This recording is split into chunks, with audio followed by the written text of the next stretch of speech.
อ๋อพากันตั้งใจฟังแล้วก็นั่งตามสบายหลับตาลงกำหนดดูดวงจิตดวงใจของตนเองแล้วก็อย่าส่งจิตส่งใจมาหาผู้ที่แสดงแล้วก็อย่าคุยกันให้ทำความสงบ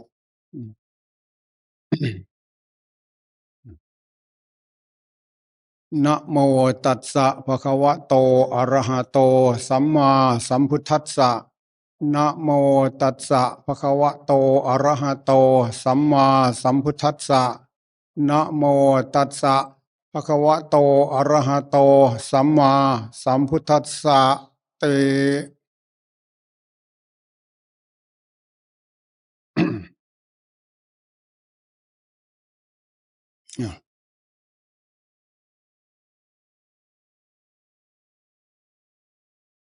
นี่จะเล่าอืมประวัติย้อนหลังช่วงเอ่อกับผมหรืออาตมาได้มากราบหลวงปู่ที่กุฏิวันนั้นพอเข้าไปกราบแล้วก็หลับตาลงกำหนดดูร่างกายของหลวงปู่ยังไม่ถึงนาทีร่างกายของหลวงปู่หายวับไปนอกนั้นไม่มีอะไรเห็นแต่สีขาวๆเหมือนกับท้องฟ้าโล่งไปหมดทีนี้ก็ผมก็เลยเกิดสลดสังเวชขึ้นแล้วก็เกิดอัศจรรย์ขึ้นมาภายในจิตใจนั้น มันขึ้นมาอีกล่ะมันจะพูดไปได้ไหมล่ะ เพราะฉะนั้นว่าพวกเราทั้งหลายนะที่ได้มากราบมาไหว้มาเคารพกราบไหว้บูชาของหลวงปู่และก็บุญกุศลที่พวกเราได้กระทำบำเพ็ญมาตั้งแต่อดีตจนมาถึงปัจจุบันหรือในขณะนี้เวลานี้ล่ะพวกเราอุทิศถวายบูชาบุญคุณของหลวงปู่แล้วที่นี่ถึงแม้พวกเราจะน้อมถวายบูชาอะไรก็แล้วแต่หลวงปู่รับไม่ได้แล้วทำไมถึงรับไม่ได้เปรียบประมาประไมยเหมือนกับภาชนะมันเต็มแล้วถึงจะเอาอะไรใส่เข้าไปไม่ก็เอาเข้าไม่ได้สมมติว่าภาชนะน้ำเมื่อมันเต็มแล้วเวลาเทเข้าไปอีกมันก็จะล้นออกมาเมื่อมันล้นออกมามันจะไหลไปที่ไหนมันก็ไหลกระจายออกไปหาดวงจิตดวงใจของพวกเราทั้งหลายทั้งสัตว์ทั้งบุคคลนี่แหละแผ่ไพศาลออกไปกว้างขวางออกไปทั้งไกลและไกลก็ไม่มีประมาณนี่ไม่มีประมาณสุดขอบเขตจักรวาลรัศมีของหลวงปู่เพราะฉะนั้นพวกเราเนี่ยให้เชื่อมั่นตนเองว่าการกระทำบำเพ็ญของพวกเราอย่าไปสงสัยแล้วก็ให้เชื่อมั่นในตนเองว่าการปฏิบัติกระทำมาเป็นเงินล้านเงินแสนเงินหมื่นเงินล้านหมื่นล้านพันล้านโกดก็ตาม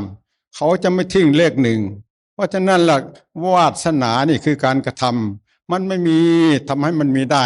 มันมีน้อยทำให้มากได้ เพราะฉะนั้นให้เราเชื่อตนเองเถอะศีลที่พวกเราธรรมทานไปเมื่อสักครู่นี่แหละคำว่าศีลในที่นี่ก็หมายถึงว่าความรักษากาย ความรักษาวาจา ความรักษาจิตใจไม่ให้มันมีโทษ รักษากายไม่ให้มีโทษ รักษาวาจาไม่ให้มีโทษ รักษาจิตใจไม่ให้มีโทษมันก็เป็นศีลเมื่อเรารักษาไปนี่กายกรรมสามวจีกรรมสี่มโนกรรมสามแต่ละกรรมเรารักษาให้มันบริสุทธิ์ผุดผ่องประโยคแรกเรารักษาไปเมื่อนานเข้ามันจะกลายไปเป็นศีลเมื่อมันเป็นศีลแล้วมันก็จะเป็นธรรมมันจะเป็นปกติเมื่อมันเป็นศีลแล้วที่นี่มันจะไม่ได้รักษามันจะมีความละอายแก่จิตใจจะไปทำความชั่วเสียหายไปนึกไปคิดอะไรก็แล้วแต่ มันจะไม่คิดไม่ปรุงไม่แต่งไป มันจะมีความละอายถ้ามันเป็นศีลแล้ว เมื่อมันเป็นธรรมแล้วมันจะมีเมตตาสงสารบุคคลอื่นสัตว์อื่นปรารถนาจากให้บุคคลอื่นสัตว์อื่นมีความสุขกายสบายใจ แล้วก็คิดจะช่วยให้บุคคลอื่นสัตว์อื่นพ้นจากทุกข์แล้วก็เมตตาสงสารเขาและเราร่างกายของเขากับร่างกายของเราอย่างเดียวกันสมบัติของเขากับสมบัติของเราอย่างเดียวกันเท่าเทียมกันเท่าเทียมกันอยู่ตรงไหนเท่าเทียมกันอยู่คือธาตุทั้งสี่นี่รวมกันอยู่นี่มัดตัวหนึ่งก็มีธาตุทั้งสี่ดินน้ำไฟลมมดตัวหนึ่งก็มีดินน้ำไฟลมเหมือนกันสัตว์น้อยสัตว์ใหญ่ก็มีดินน้ำไฟลมเหมือนกันเพราะฉะนั้นเราสรุปแล้วนี่โลกทั้งโลกอันนี้ล่ะมีของสี่อย่างเท่านี้ล่ะดินนี่ถ้าย่นให้มันน้อยเข้ามาก็เหลือดินเมล็ดเดียวแล้วก็จิตใจดวงเดียวเนี่ยมันติดกันอยู่นี่เพราะฉะนั้นสรุปแล้วที่นี่พวกเรานี่ประโยคแรกมันหลงตัวนี้ละก่อนพอหลงตัวแล้วก็ไปยึดเอาของภายนอกนี่ล่ะว่าเป็นตัวเป็นตนเป็นสัตว์เป็นบุคคลของภายนอกอยู่ตรงไหนของภายนอกก็คือก้อนสกุลร่างกายของเรานี่นอกไปจากที่ไหนนอกไปจากดวงจิตดวงใจของพวกเราเนี่ยแล้วว่าหาตัวไม่เจอแล้วก็มาเห็นแต่ก้อนสกุลร่างกายเนี่ยธาตุทั้งสี่ดินน้ำไฟลมเนี่ยว่าเป็นตัวเป็นตนเป็นสัตว์เป็นบุคคลจริงๆแล้วมันไม่ใช่ธาตุทั้งสี่ดินน้ำไฟลมดินอยู่ตรงไหนดินก็มีผมขนเล็บฟันหนังเยื่อเอ็นกระดูกเยื่อในกระดูกตับปอดไส้น้อยไส้ใหญ่อาหารใหม่อาหารเก่านี่คือธาตุดินธาตุน้ำมีน้ำดีน้ำทะเลน้ำหนองน้ำเลือดน้ำเหงื่อน้ำมันข้นน้ำลายน้ำมูดน้ำไข้ข้อน้ำมูดนี่คือธาตุน้ำธาตุไฟยังกายให้อบอุ่นไฟยังกายให้สุดโทรมไฟยังกายให้กระวนกระวายไฟเผาอาหารให้ย่อยธาตุลมพัดขึ้นเบื้องบนตั้งแต่พื้นเท่าขึ้นไปถึงศีรษะลมพัดลงเบื้องล่างลมในท้องลมในไส้ลมพัดไปตามตัวลมหายใจเข้าออกนี่มีเท่านี้นอกนั้นสมมุติเรียกกันไปเฉยๆให้ติดให้หลงให้ยึดถือมาช้านานจนชาติพบจนนับไม่ได้นี่เกิดมาแต่ละครั้งละคราวก็มายึดเอาสมบัติอันเก่านี่หรอดินน้ำไฟลมมีเท่านี้ที่พวกเราหาทรัพย์หาสมบัติมานี่เอาหามาเพื่ออะไรหามาเพื่อมาบำรุงบำเรอร่างกายเนี่ยเพื่ออยู่รอดวันเท่านั้นสุดท้ายมันก็จะแตกเพราะมันมีอายุทำไมมันจึงแตกเพราะธรรมชาติมันเป็นของแตกอย่างมากก็100 ปีหรือ100 กว่าปีก็แตกแล้วเมื่อมันแตกแล้วมันไปที่ไหนมันมาจากที่ไหนมันก็ไปที่เดิมมันเมื่อมันแตกลงไปถ้าไม่เผาก็ดินก็ละลายลงไปสู่ดินน้ำก็ไปสู่น้ำไฟก็ไปสู่ไฟลมก็ไปสู่ลมนั่นแหละจะถามว่าสัตว์มันอยู่ตรงไหนที่นี่บุคคลมันอยู่ตรงไหนเนี่ยอันนี้สโตนะมันไม่ใช่สัตว์ที่สิบัวไม่ใช่ชีวิตศูนย์โยเป็นของว่างเปล่าเนี่ยไม่มีอะไรเพราะฉะนั้นว่าธาตุทั้งสี่ดินน้ำไฟลมนี่มันไม่เป็นของใครมันเป็นของมีประจำโลกแผ่นดินแผ่นใหญ่ก็เหมือนกันแผ่นดินภายในก็คือร่างกายของพวกเรานี่ก็ไม่เป็นของใครอีกถ้าจะให้มีเจ้าของน่ะเป็นของบิดาเราธาตุดินเป็นของบิดาธาตุน้ำเป็นของมารดาธาตุลมธาตุไฟกับเป็นธาตุที่อาศัยอยู่ถ้าให้มีเจ้าของเป็นของพ่อของแม่ถ้าไม่ให้มีเจ้าของไม่เป็นของใครเป็นของมีประจำโลกอยู่อย่างนี้เพราะฉะนั้นจิตใจของเรามันหลงยึดหลงถือนี่แหละมาถือรูปร่างกายท่านเรียกว่ามาถือพอเรายึดปุ๊บมันก็ขันเราขันตรงไหนขันจิตขันใจเนี่ยท่านเรียกว่าขันห้าขันห้าอยู่ตรงไหนขันห้าก็มีรูปนี่รูปก็ขันเวทนาความสุขความทุกข์ขันสัญญาความจำได้หมายรูปขันสังขารความปรุงความแต่งความคิดความนึกดีใจเสียใจรักสังโกหลงแถวนี่หรือสังขารร่างกายนี่ก็ขันอีกที่นี่กับวิญญาณนะขันวิญญาณก็หมายถึงว่าความรู้ทางตาเรียกว่าจักขูวิญญาณรู้ทางหูเรียกว่าโสตวิญญาณรู้ทางจมูกเรียกว่าคานาวิญญาณรู้ทางลิ้นเรียกว่าชิวหาวิญญาณรู้ทางกายเรียกว่ากายวิญญาณรู้ทางใจเรียกว่ามโนวิญญาณเรียกขันที่นี่พอจิตใจเราเข้าไปยึดไปถือเนี่ยเข้าไปยึดไปถือแบบขันตัวนี้มันจะตีกลับมาหาจิตใจเราจะมาขันเรานั่นสรุปแล้วก็เราเองเป็นผู้ขันเราเองเป็นผู้ผูกเราเนี่ยนะเพราะเมื่อเราผูกเราแล้วที่นี่ใครเราจะเป็นคนแก้ที่นี่เราเองเราจะเป็นคนแก้วิธีแก้อย่างไรแก้ตามเสด็จพระพุทธเจ้าและตามครูบาอาจารย์ตั้งต้นเป็นตัดสินเนี่ยวิธีแก้ที่นี่ เราต้องมีศีลก่อนรักษาศีลรักษากายวาจาใจให้เรียบร้อยเสียก่อนพอมีศีลปกติแล้วที่นี่อันดับต่อไปภาวนาทำให้จิตใจสงบก่อนมันจะค้นคว้าพิจารณารู้ได้เห็นได้หาทางแก้ภาวนามาภาวนาทำจิตใจให้สงบให้เป็นสมาธิก่อนมาบริกรรมพุทโธพุทโธพุทโธพุทโธพุทโธพุทโธเนี่ยเอาให้ถี่เย็บเลยให้มันตีต่อกันอย่าไปกำหนดเอาแต่เวลานั่งขัดสมาธิแล้วอย่าไปกำหนดเอาแต่เวลาเข้าทางจงกรมให้ทำให้มันนึกให้มันตีต่อกันทำงานอยู่ก็ให้มันต่อทำอะไรอยู่ก็ให้มันต่อนึกได้ทำได้สัมปชัญญะความรู้ตัวให้ต่อกันไป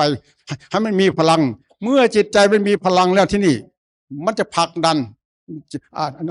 จิตใจเข้าสู่ความสงบเมื่อจิตใจเข้าสู่ความสงบได้แล้วที่นี่นั่นละ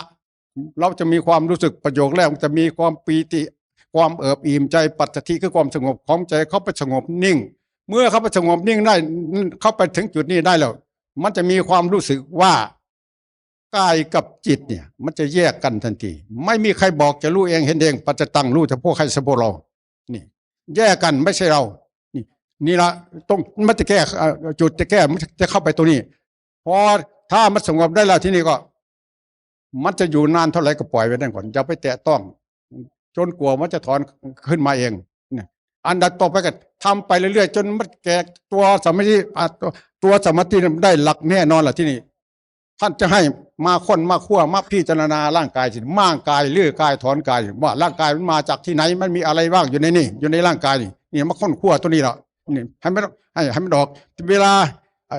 าเรากระทำเนี่ยเวลานั่งสมาธิภาวนาเวลาทุกข์มันเกิดขึ้นมาเนี่ยคือขันตัวที่สองมันเกิดขึ้นคือตัวเวทนานี่ก็ให้ดูให้พิจารณาขี้คายดูว่าตัวเวทนานี่ตัวเก็บตัวปวดนี่มันมีตนมีตัวไม่หรือมัน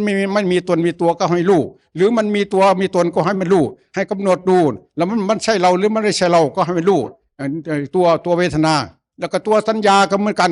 สัญญาความจำได้ไม้รู้นี่ก็ดูให้มันเข้าใจให้มันรู้ให้มันเห็นคุณของมันให้เห็นโทษของมันให้เห็นคุณของเวทนาให้เห็นคุณให้เห็นโทษของเวทนาเวทนาคือความเสวยมีสุขบ้างทุกข์บ้างแล้วที่มันสุขที่มันถูกมากๆหรือมันทุกข์สุขมากๆนี่คือคุณของคือคุณของเวทนาคำที่ว่าเวทนาในที่นี่หมายถึงว่าความเสวยของจิตถ้ามันสุขก็เรียกว่าเวทนาสุขถ้ามันทุกข์ก็เวทนาทุกข์ถ้ามันร้อนเรียกว่าทุกข์ที่ทนได้ยากเรียกว่าทุกข์นี่ที่นี่สรุปแล้วนี่เวลาเวทนามันเกิดขึ้นมันอยู่ที่กายหรือมันอยู่ที่จิตตามเข้าไปดูเข้าไปกำหนดดูเข้าไปเมื่อเข้าไปถึงความจริงแล้วที่นี่อยู่ที่กายก็ไม่มีอยู่ที่จิตก็ไม่มีนั่นเพราะที่มันมีเพราะจิตเราหลงเข้าไปยึดกายเมื่อเวลามันเกิดเวทนาเกิดขึ้นจิตใจเราก็เข้าไปยึดเมื่อเข้าไปยึดจิตเราก็เลยเป็นทุกข์เลยปวดเพราะฉะนั้นจะว่าถ้าจิตมันรู้มันวางถ้ามันวางมันก็ไม่มีอะไรมันก็ว่างสรุปแล้วที่นี่ดวงจิตดวงใจของพวกเราจริงๆแล้วมันว่างที่มันไม่ว่างก็เพราะพวกเราไปเอาของภายนอกมาทับถมไปเอารูปเอาเสียงเอากลิ่นเอารสเอาเครื่องสัมผัสต่างๆนานาอารมณ์ทุกสิ่งทุกอย่างเข้ามาทับมาถมจิตใจนั่นจริงๆแล้วมันว่างอยู่โดยเฉพาะเพราะฉะนั้นเมื่อมันหลงแล้วมันก็เลยไปยึดรูปยึดเสียงยึดกลิ่นยึดรสสารพัดอย่างเก็บเข้ามาอะไรเก็บเข้ามาไม่เลือกไม่เฟ้นเพราะฉะนั้นมันจึงหนักหน่วงถ่วงใจอยู่ในภายในจิตใจสรุปแล้วที่นี่มาพวกเรามาปฏิบัติเอาทำคำสอนของพระพุทธเจ้าให้เข้ามาเอาปฏิสถานหรือมาฝังอยู่ในดวงจิตดวงใจของพวกเรามันจะเบาธรรมของพระพุทธเจ้าเป็นของเบาไม่ใช่เป็นของหนักของเบาเพราะเข้าไปอยู่ในดวงจิตดวงใจของผู้ใดลูกดวงจิตดวงใจของใครมันจะเบามันจะสบายมันจะเยือกมันจะเย็นมันจะไม่มีอะไรมันจะว่างเพราะฉะนั้นการปฏิบัติท่านให้พวกเราเนี่ยมาปฏิบัติทำจิตใจของตัวนี้ให้มันเป็นหนึ่งแล้วให้มันว่างให้มันเป็นหนึ่งไม่ให้มันมีสองถ้ามันมีสองแล้วมันมีเสียงของมันไอเสียงของมันอาการของมันท่านให้ชื่อว่าทุกข์เพราะฉะนั้นจะว่า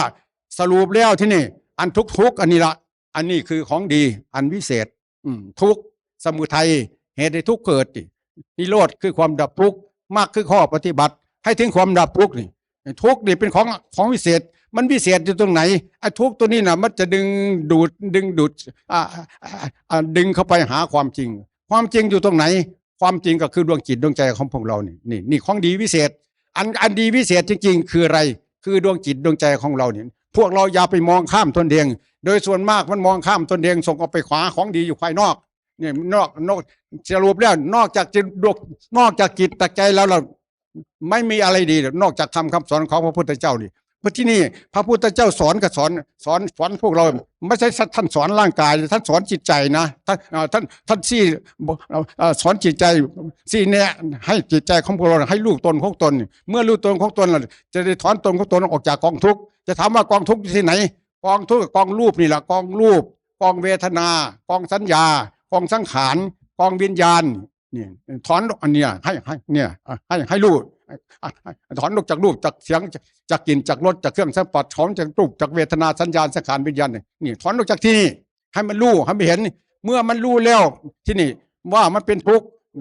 ว่ามันเป็นทุกข์มันจะปรงมันจะวางถ้ามันไม่รู้มันก็จะปรารถนาล่ำไปเพราะฉะนั้นจึงว่า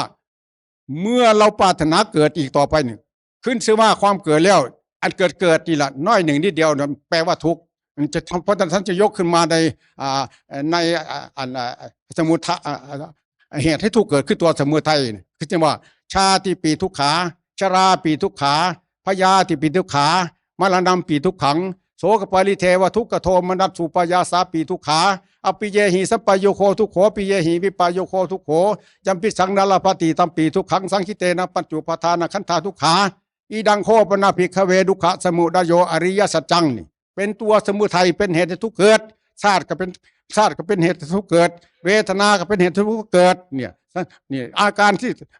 ทั้งหลายแหล่นี่มันเป็นเหตุให้ทุกข์เกิดเป็นตัวสมุทัยเป็นเหตุให้ทุกข์เกิดทั้งนั้นสรุปแล้วที่นี่ในก้อนสกลร่างกายของพวกเรานี่เป็นเหตุให้ทุกข์เกิดทั้งนั้นผมเส้นหนึ่งก็เป็นเหตุให้ทุกข์เกิดตาหูจมูกลิ้นกายใจเป็นเหตุทุกข์เกิดอวัยวะทุกส่วนเป็นเหตุให้ทุกข์เกิดทั้งนั้นนี่จะมาเป็นเหตุปัจโยมทั้งหมดเป็นเหตุให้ทุกข์เกิดทั้งนั้นเพราะฉะนั้นท่านจะให้มาพิจารณาทำลายร่างกายทำอย่างไรจิตใจเราจะทิ้งร่างกายของพวกเราเนี่ยได้ทำไรจะทิ้งได้ทำไรจะปรงได้วางได้ทำไรจะทิ้งได้ถ้าทิ้งไม่ได้ตราบใดยินดีร่างกายอยู่ตราบใดพอใจร่างกายอยู่ตราบใดยินแปลว่าเรายินดีทุกเรายินดีเหตุให้ทุกเกิดเรายินดีอันนั้นแหละได้ทุกยินดีกองฟืนกองไฟอยู่ในดวงจิตดวงใจอยู่ใน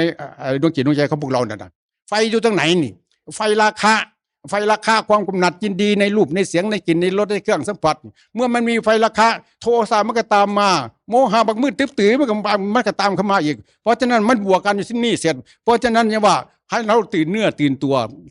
ให้รีบกระทำบำเพ็ญช่วงร่างกายเขาให้โอกาสรีบทำบำเพ็ญอย่าไปสงสัยมรรคผลมรรคคือข้อปฏิบัติคือศีลสมาธิปัญญาถ้าเรามีการปฏิบัติมีศีลมีสมาธิไม่มีปัญญาไม่ต้องสงสัยต้องได้รับผลแน่นอนไม่ต้องสงสัยแล้วก็อันดีที่สุดก็คือดวงจิตดวงใจของเราเนี่ยแล้วก็เลวที่สุดดีคือดวงจิตดวงใจมันจะเลวตรงไหนเลวที่เราไม่เอาใจใส่ไม่มีทานไม่มีศีลไม่มีเจริญเมตตาภาวนาไม่มีการกระทำบำเพ็ญอะไรทั้งสิ้นก็แปลว่ามันจะเลวที่สุดเพราะฉะนั้นเลวที่สุดถ้ามันเลวที่สุดกรรมชั่วนะที่เราไม่รักษาเนี่ยมันจะผลักดันจิตใจของเราให้ไปเกิดในภูมิที่ต่ำภูมิที่ต่ำไปเกิดได้ที่ไหนภูมิที่ต่ำไปเกิดในเมืองนรกไปเกิดเป็นเปรตไปเกิดเป็นอสุรกายไปเกิดเป็นสัตว์ดิลสารไปเกิดเป็นพูดผีปีศาจนั่นมันหนักลงไปทวงจิตทวงใจของพวกเราลงไปนี่เราได้ขึ้นมาดูเนี่ยในขั้นมนุษย์แล้วรักษาไว้ให้มันดีๆอย่าให้มันตกไปในทางที่ชั่วให้มันสูงขึ้นไปให้อย่างน้อยที่สุดก็ให้มาเกิดเป็นมนุษย์อย่างเดิมเป็นมนุษย์บริสุทธิ์บริบูรณ์อย่างเดิมแล้วก็นอกนั้นให้สูงขึ้นไปสวรรค์ไปพรหมโลกถ้าเป็นไปได้ถึงขั้นพระนิพพานยิ่งดีไม่เกิดไม่แก่ไม่เก็บไม่ตายที่นี่ที่พวกเรากระทำบำเพ็ญที่พวกเราปรารถนาพระนิพพานพวกเราจะส่งออกไปในท้องฟ้าอากาศเลยพระนิพพานอยู่ที่ไหนพ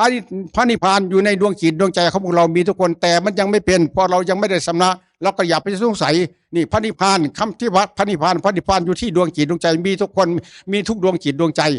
คำที่ว่าพระนิพพานมันหมายถึงว่านิพพิทาความเบื่ออะไรที่เนี่ย